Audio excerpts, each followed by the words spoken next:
Welcome back to the Exit Velo podcast. Tonight, I'm joined by Henry and a new recruit, Tommy Smith. Tommy, it's nice to have you on. Nice to have a new face. And fellas, 2 weeks left, less than 2 weeks actually, until the regular season ends and the playoffs are heating up. Yes, sir. This is the best time of the year. It's definitely a weird season overall, but a familiar territory here, getting into the playoff grind. But Tommy, tell us a little bit about yourself, man. Maybe your rooting interests and how you're feeling down these playoff stretch here. Yeah, I'm a member of Back Sports Page. I do the Deep Six Wrestling podcast with Wayne Rivera and sometimes Randy. I'm a huge sports fan. Love everything: baseball, basketball, football. For baseball, huge Tampa Bay Rays fan. As a fan of the underdog, as you'd so call it. I mean, it's so good to see them. I know, Adam, you're a huge Yankees fan, but to kind of get to like punch Big Brother in the mouth and take what you've kind of hoped for, to just win the division and even get as far as they did last year and even farther. It's so cool to see the roster that they've built and have so many pieces. They've been doing the 4-man outfield a lot and a lot of just opener stuff that they started a few years ago. It's so fun to watch them play. And man, I'm telling you, I am so hyped. We're getting right into football season, but man, playoff season can't come soon enough for baseball. I'm so excited to see how this new playoff system is going to work, and how I think the biggest thing is you see teams like the White Sox and the Rays, and they're playing teams in their division, and now you're finally going to get to see them play, these other teams that they haven't played all season. You're going to see if these teams are really as good as they've been shown on the field, and so that's what most excites me about the playoffs. And it can't come soon enough. We're only 2 weeks away.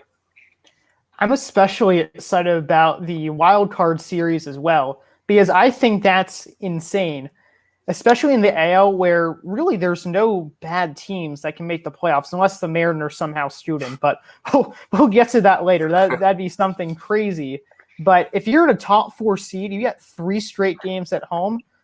I really can't see any of those top 4 seeds losing that series, whoever it may be. So it'll be really fascinating to see who will clinch those spots. But we do have an update for everyone on the playoff format. They just made this recent change, and the wild card series will happen right after the regular season concludes, which means teams will not have an off day in between. And then even during the Division Series, Championship Series, and World Series, there will be no off days because they'll be taking place in bubbles. For example, for the American League, the Division Series and Championship Series will be taking place in Arlington, Texas.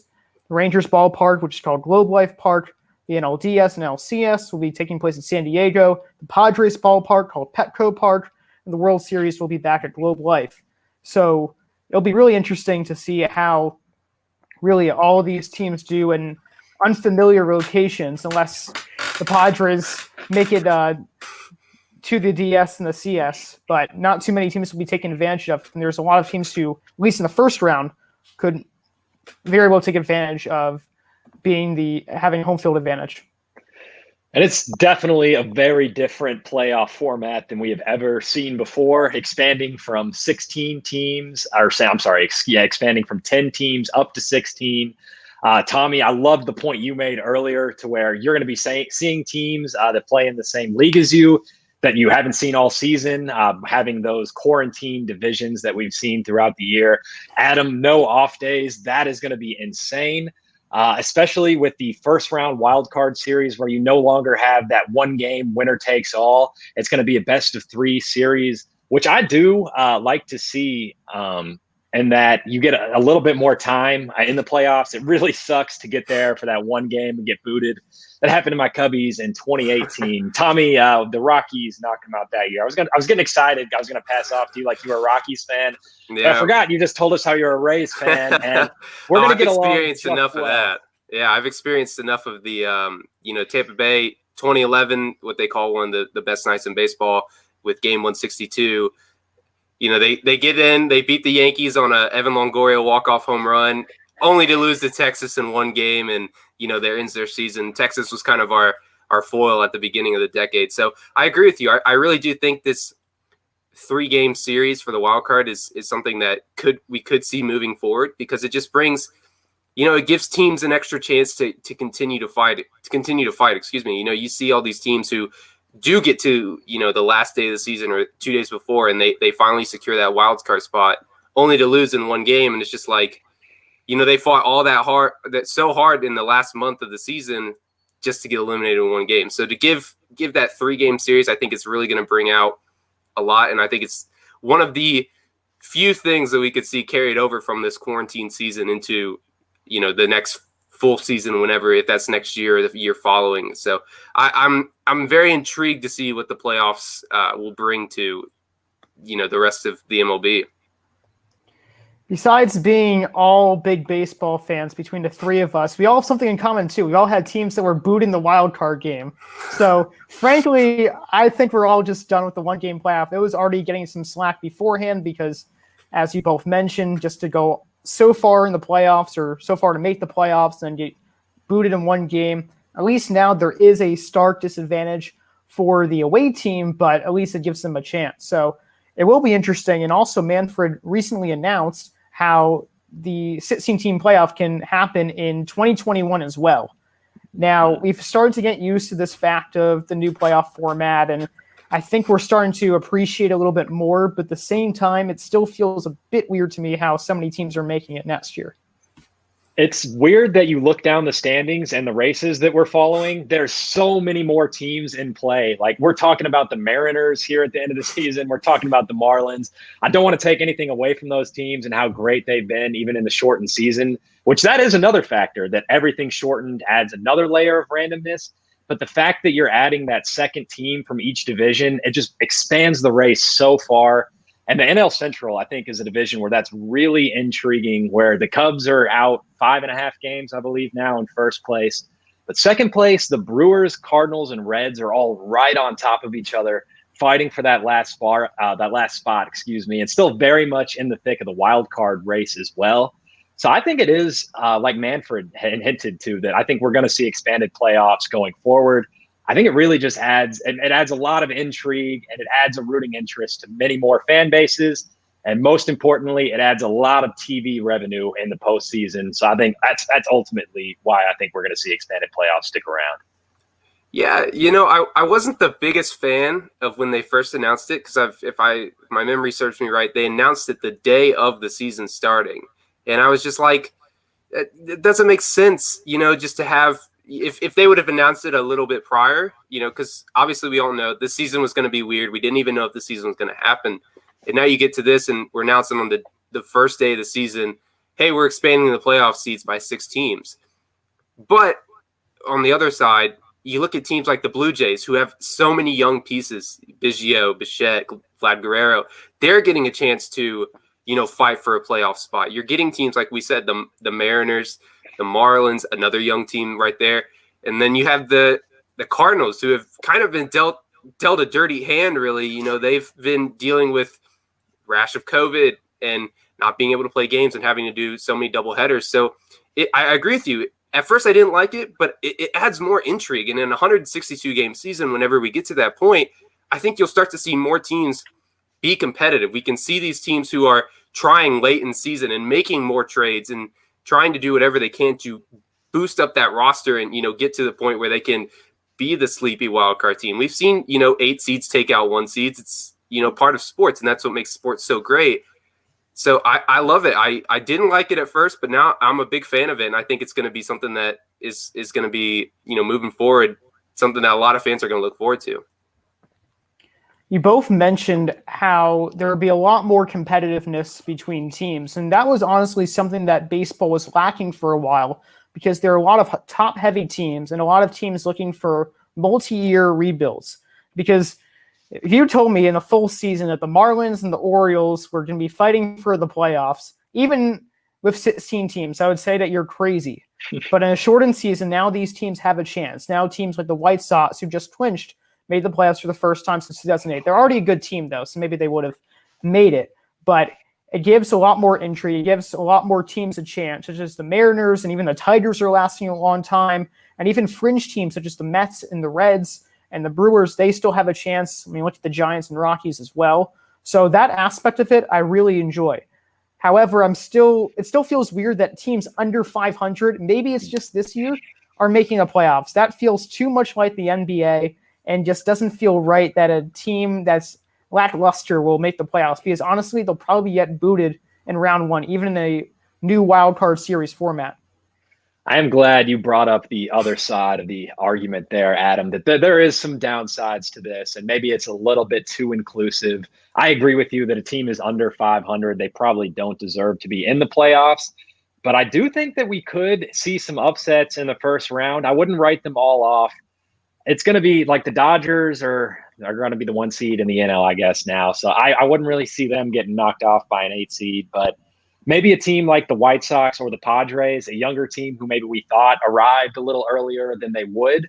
I could see a team like that maybe getting bounced in a 3-game series, because especially in the AL, the teams kind of further down that 7-8 seed range, they're good teams. Like that Houston Astros probably going to be a 7 seed.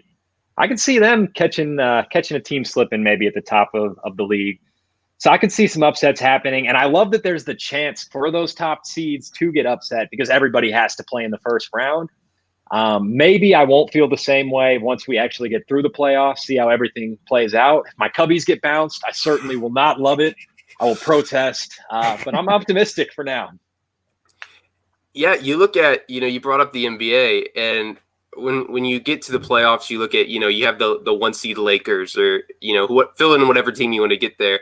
And then you have the 8 seed, and they're normally, or even in the East, they're not, you can bet your money on the fact that they're probably not going to get beat in a series. But like you mentioned, you look at the AL, I mean, even for the Rays, right now, if they finish standings, I believe they'd be 2, and they'd face the Blue Jays. And the Blue Jays are the team that they've had a problem with in their division. I mean, they won 8 out of 2 or 8 out of 10 against the Yankees. They've been handling Baltimore pretty well, but Blue Jays, I don't know why. It's just been something that they haven't been able to beat them at a consistent basis. And all you need to do is win 2 games, And that's the thing, is I think it brings that excitement factor, because baseball is such a sport to where you don't know what's going to happen. You can predict LeBron's going to go off for 25 points and lead his team to a victory, but you cannot predict if Lucas Giolito is going to have an off night and give up 5 home runs, and they're down 1-0 in the series, and now you got their backs against the wall. It just brings that excitement factor, and I think that's what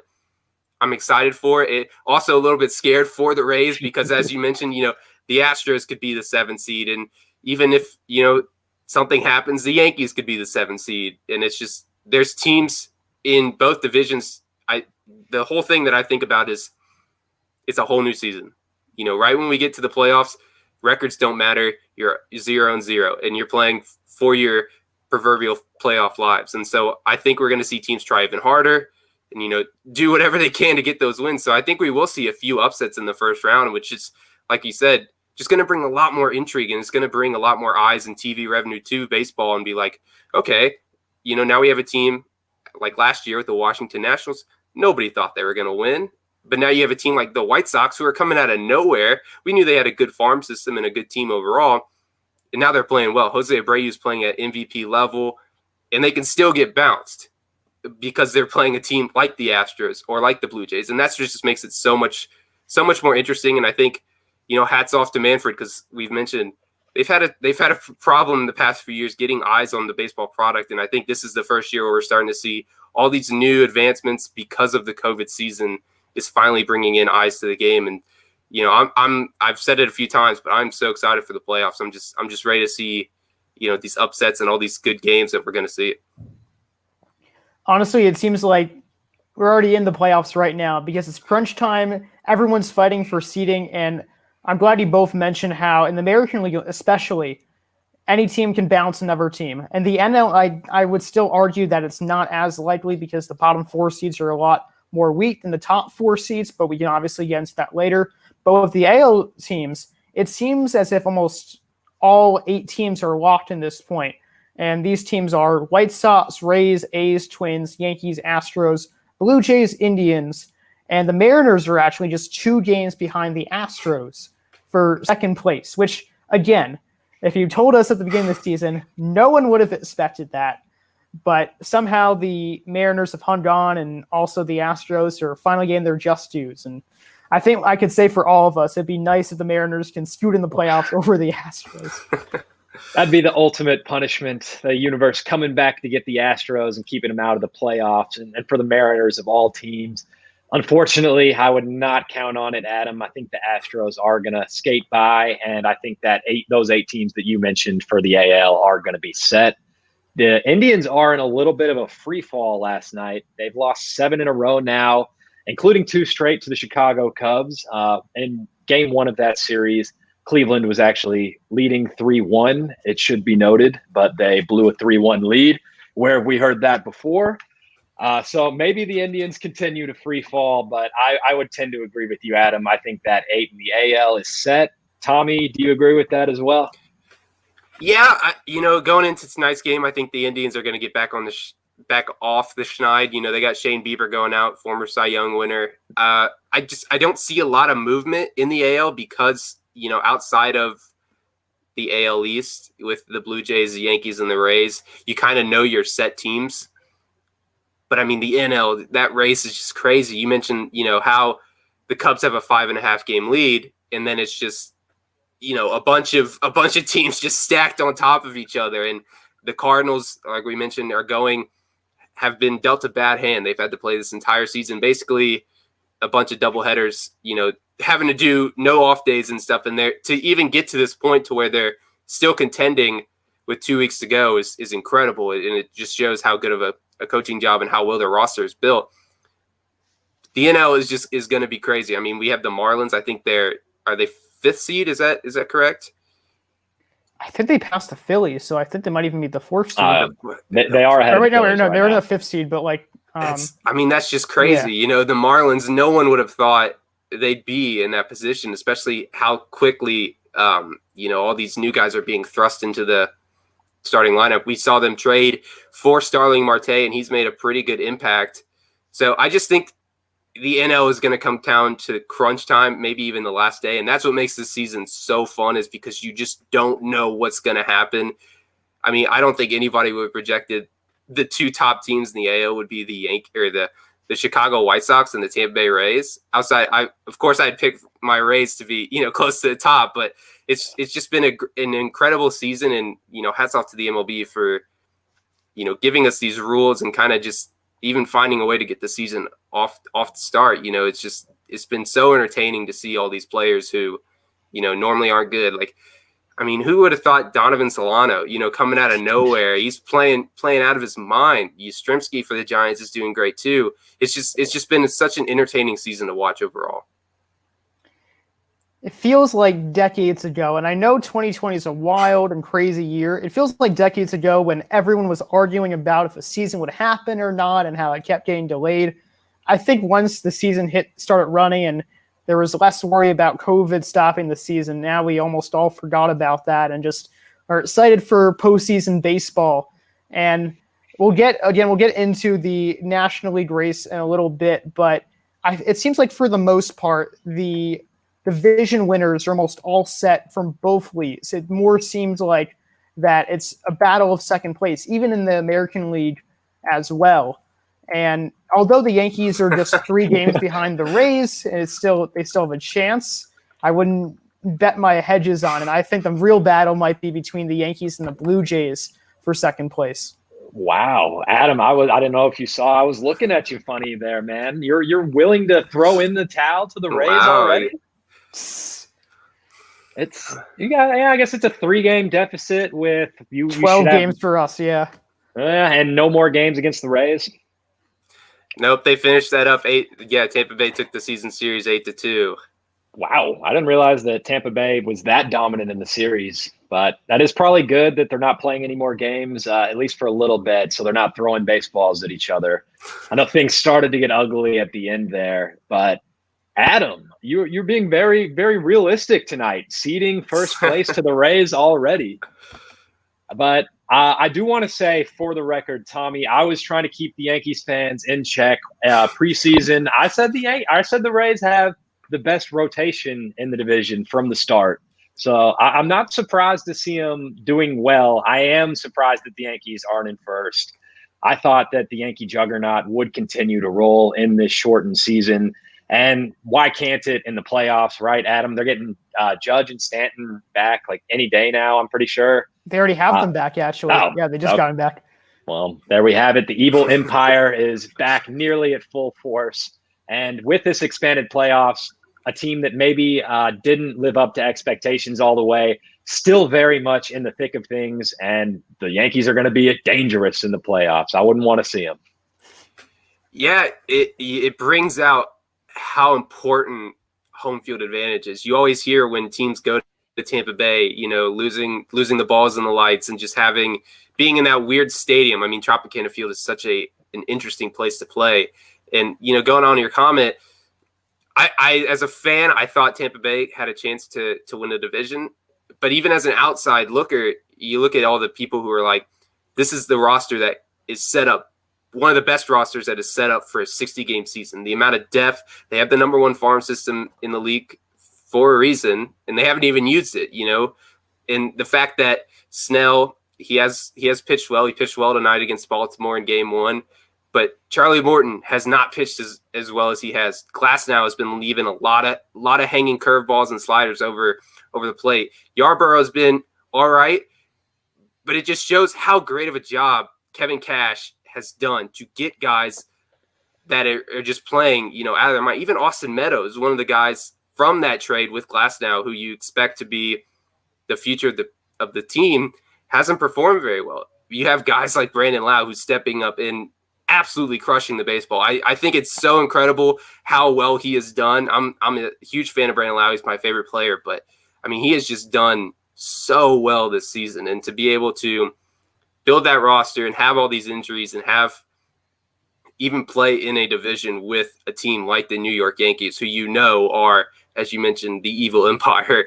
They are good no matter what. And it's so impressive to me that Tampa Bay has been able to fight through all that and, you know, knock on wood here, hopefully finish out the season. You're kind of like you're hurting me a little because you're, as a Yankees fan, you're saying the Yankees are seceding basically, and that I can't do it. We got a little bit left to go. So hopefully, you know, Tampa Bay can close it out, because it would be major if they can get home field advantage, you know, if it's the 1 seed or even the 2 seed throughout that first round, because as we've talked about, you're going to be playing a tough team, whether it's 7, 8, or 6. You know, this is going to be a very interesting playoffs for the AL side.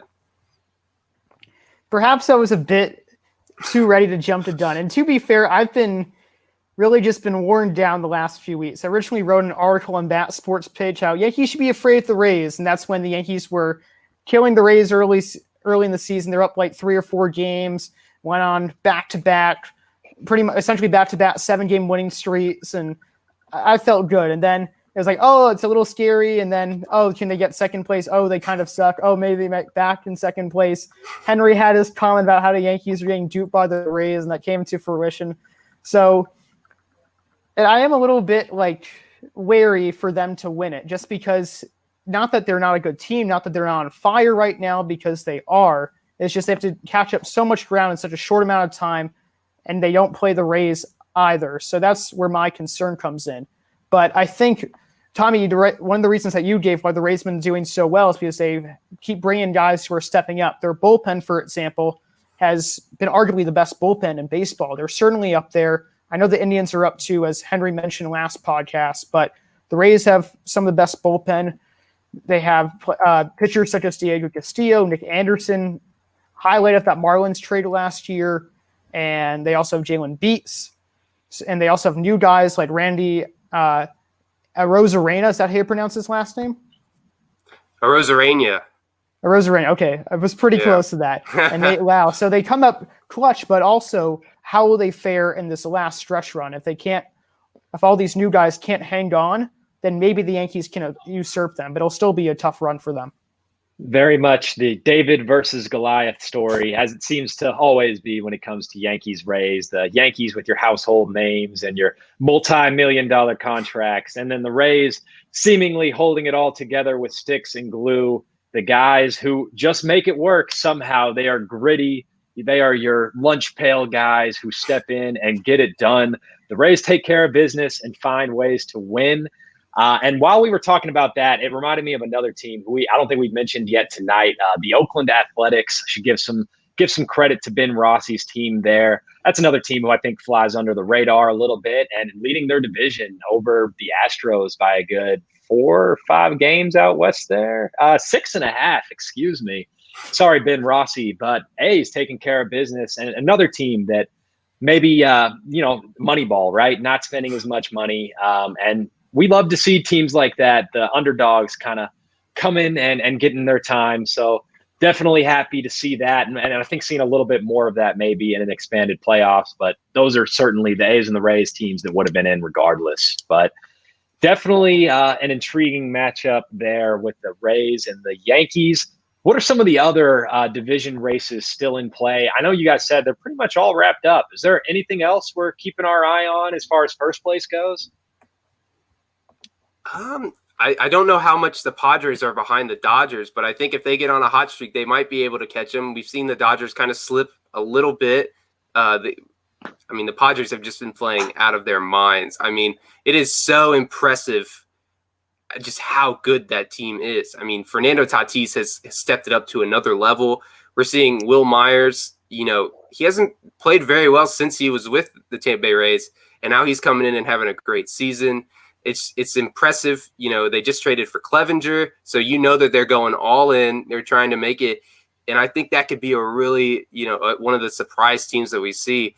But I don't know if there's any division teams that I think the Rays and the Yankees are kind of like the closest one to where you could actually see a team like the Yankees catch the Rays. I don't see a team like the Cardinals or the Reds, or the Brewers even catching the Cubs. I think the Cubs are playing too well down the stretch, and we know how the Cubs play.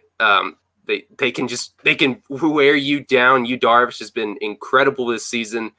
It's impressive. I keep going back to it, and I know this is my first show with you guys, but this season has just been so incredible how the MLB has done away with everything that's going on in the world and been able to deliver such an exciting product.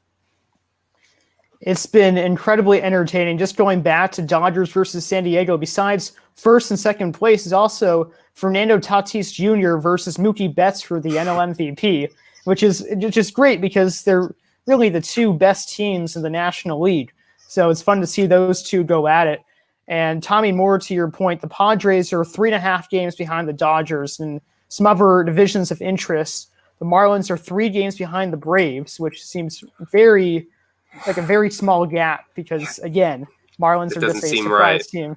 Right? Exactly. And additionally, the Twins are just 3 games behind the White Sox. So in those divisions, it's still possible. But once again, those teams are good enough to really hold down the fort, it would seem like, for the last 10 to 12 games. I would agree with you for the most part, Adam. So maybe we see one of those divisions changing hands, but certainly I would be surprised to see multiple ones.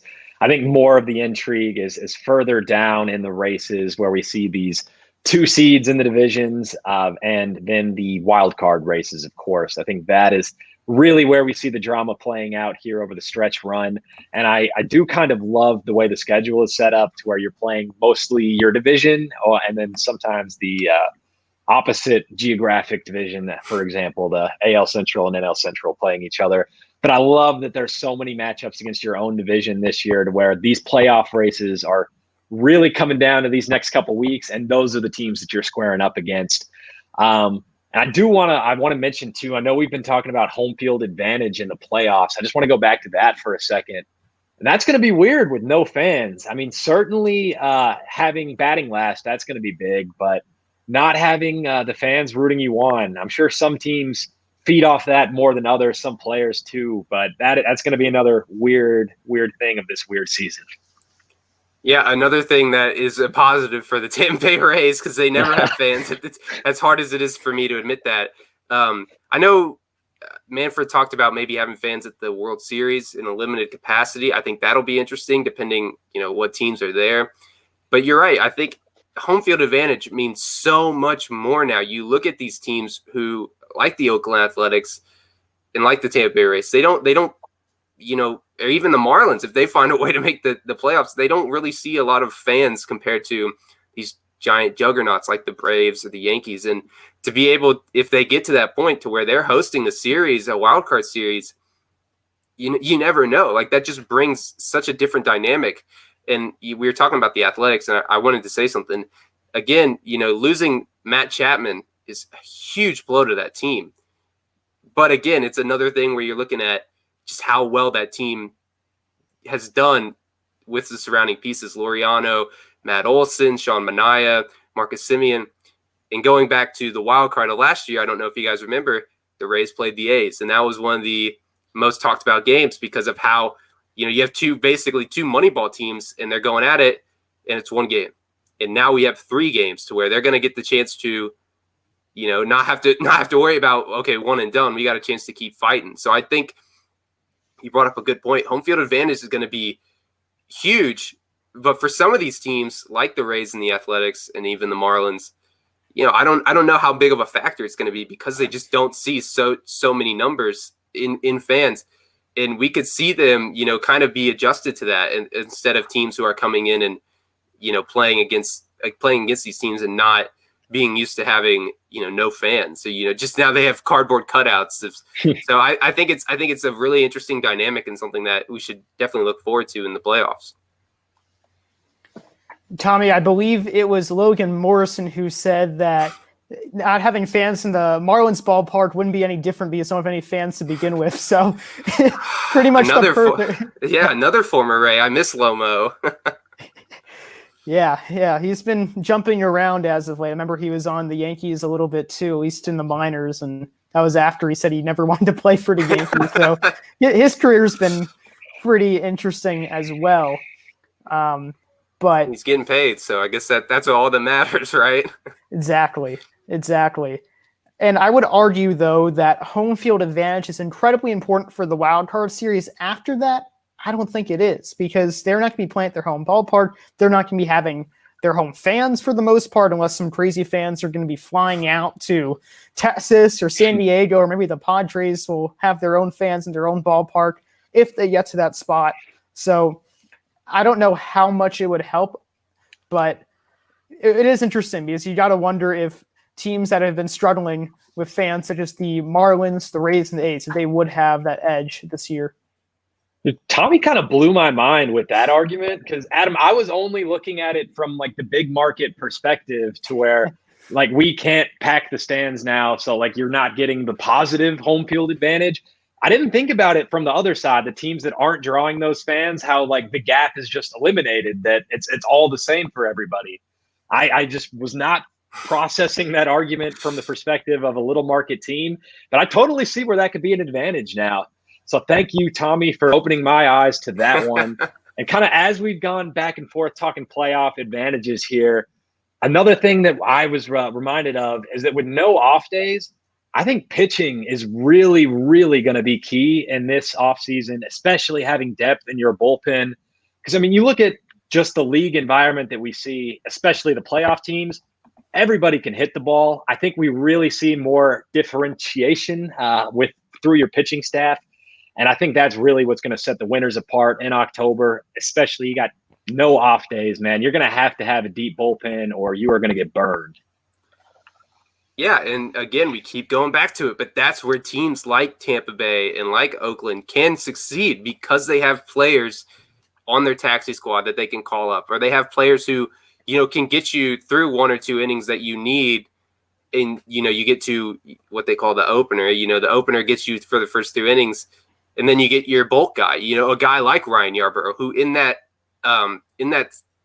stance can get you what you want, can get you through the game and let your offense work. And I just think, like you said, the teams we know everybody can hit. We know, teams are going to put up runs. That's just how baseball works, but the teams with good pitching, and that's why the Padres impressed me that they got. I don't know what I thought about the amount that they gave up, but getting Clevenger, getting a guy who has playoff experience is so good for a team with the amount of young guys that they have on that team. And so the teams that are built with a lot of depth, they don't need to have, guys who can always get you good at bats. I mean, look at Kevin Kiermaier. The dude hits 200, but every once in a while he'll get you a triple, and that's what you need. But the guys who can get you good pitching and can keep your team in ball games, those are the teams that are going to succeed in these playoffs. And so that's why I think these younger teams really have a chance to surprise somebody. I think we're going to see a team that we don't normally see in the World Series, whether that's the Athletics, the Rays, or the Padres. I think those are some of the best teams in the league this year. And I think those are one of those three teams I'd hedge my bet to make the World Series. Oh, on that note, I think there's a few teams that I'm going to have a hot take for and rule out that won't be making it too far in the playoffs. And to me, that's going to be the bottom 4 seeds, the National League, because for the exact reasons that you guys mentioned, how pitching will be even more important this year. And I think teams such as the Marlins, the Phillies, the Giants, whatever other team tries to creep in, such as the Brewers or the Reds or the Mets or the Rockies, I feel like they don't have enough pitching at this point to really handle themselves in a large series. Maybe they can get by the first round, but in the best of 5 division series and the best of 7 championship series and the World Series, I cannot see them winning it all because I don't think their pitching is good enough to be sustained that long. I think a lot of these bottom edge teams, the NL, have risen to the top or at least risen to a playoff spot because of their offense. And they do have a good, maybe 1-2 guys, but in this scenario, you need 4 solid pitchers, maybe at least 3. You need some bullpen aces in there, and these teams just don't seem like they have that. Adam, I completely agree. Not quite 100%. I'm like 95% there, except the reason I'm not all the way there is one team in that NL dog pile who I do think could potentially rise above. And I hate them with all my heart, but they are the Cincinnati Reds. And I think it's because that pitching rotation is doggone good, man, with Trevor Bauer, Sonny Gray, Luis Castillo at the front end. And their bullpen is pretty bad. So that is where I'm not all the way there on them. I'm not like penciling in Reds World Series. And they have been pretty bad for the most part this year as a team. I think part of that is the bats that were supposed to be so good on paper for Cincinnati have never really performed all together at the same time this season. They're starting to heat up now, and you're seeing the team now in second place in the NL Central. Unfortunately, I think the Reds are going to hang on. And while I'm not necessarily picking them to beat the Padres, or maybe it wouldn't be if they get the 2 seed in the NL, then they might be a little bit higher up. But the Reds are a team that I think could potentially upset somebody just with all those aces that they have in their rotation. Otherwise, I completely agree with what you're saying. The bottom of the NL, I wouldn't see a lot of upsets coming from there. Yeah, I just think, looking at it, I mentioned this earlier, it's a whole new season, and you brought up a great team. If the Reds do find a way to get in, Castillo, has been pretty bad this year, and not pitching wise, but he just hasn't gotten run support. And if you get, a decent matchup where your bats, we talk about how baseball is such a kind of game where you never know what's going to happen. Your bats, you could have 6 of your 9 guys for a 3-game series, just swinging for the fences, and they're doing great. And that can, lead you to that upset.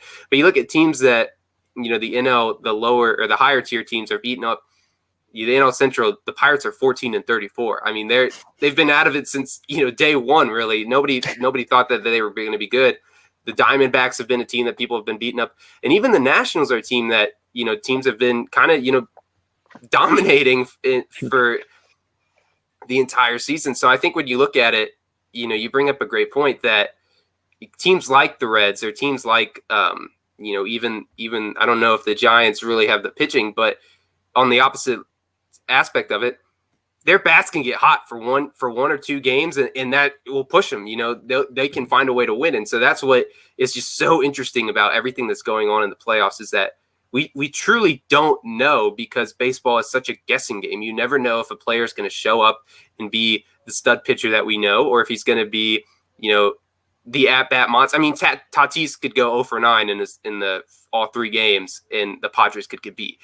Do I think that's going to happen? Of course not. But baseball is that kind of game where you just never know. I heard a comment on a broadcast recently. You get 2 hits out of 10, you're 8 bats, you're a bad batter. But if you get 3 hits out of 10, you're one of the best in the league. It's that one different plate appearance can change the entire outlook of the season. And so that's what makes it so interesting in what's going on in the playoffs, is that we truly just don't know what's going to happen. And that's what is so exciting about the final 2 weeks of baseball. It's anything can happen. And that is what makes the sport just that much fun to watch. Baseball is a multifaceted game, so you can't just rely on pitching alone, of course. And you're right, in a 3-game series, even in these smaller playoff series, 5-game, 7-game, a team could rise up. They could go on a hitting tear and do with it. Look at the San Francisco Giants, for example. They're one of the best hitting teams in all of baseball when no one really knew any other player besides the old core and Mike Yastrzemski before the season started, I would say. So it is interesting to see how these teams really do have a chance, and they can really at least maybe do well in the wild card series. And it'll be intriguing to see how they do in a bit of a larger series as well, and how pitching will come more into play then. But I can see a team just tearing it up offensively, scoring 6+ runs a game, maybe pitching not being all the way there, but advancing on through. And on that note, if you guys had to pick the bottom 4 seeds in the National League, who would it be for you guys? I think I'm picking the Marlins to actually hang on and get that 8 seed, just the way the standings are looking right now. I think they get in. And I'm picking another kind of preseason would have been a surprise team, but now they're actually ahead. So the Giants, I think, get in with the 7 seed. I predict I was just high on the Reds a second ago, so I'm not going to bail on them now. I got the Reds getting in at the 6, and then I think the Phillies hang on and get that 5 for me. So no Brewers and no Cardinals are some of the notable absence from my NL playoffs. Yeah, our 5 through 7s are the exact same. You have Marlins at 8. I have the Cardinals. I think I've hitched my wagon on them for the fact that they have had such an incredible season, for being dealt such an interesting hand, having to play under COVID and having to, basically play doubleheaders, every week at least. And it's incredible that they're even still in this race. And so I love what Miami's doing. I think it's great that they have these young pieces like Sixto Sanchez, who are, going to lead this team. Lewis Brinson's going to help lead this team in the future. I just think the veteran aspect of the Cardinals roster is what's going to help them get to that point. And I haven't looked at their schedule, but I'm sure they probably play one of these other teams, and maybe they play the Pirates again.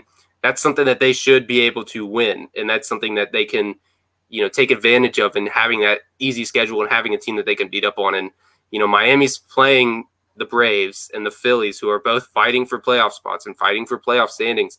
So I think that this, the end of the week is going to be such an interesting. We're going to look at things from today versus a week from now, and things could be completely different. And that is what is so cool.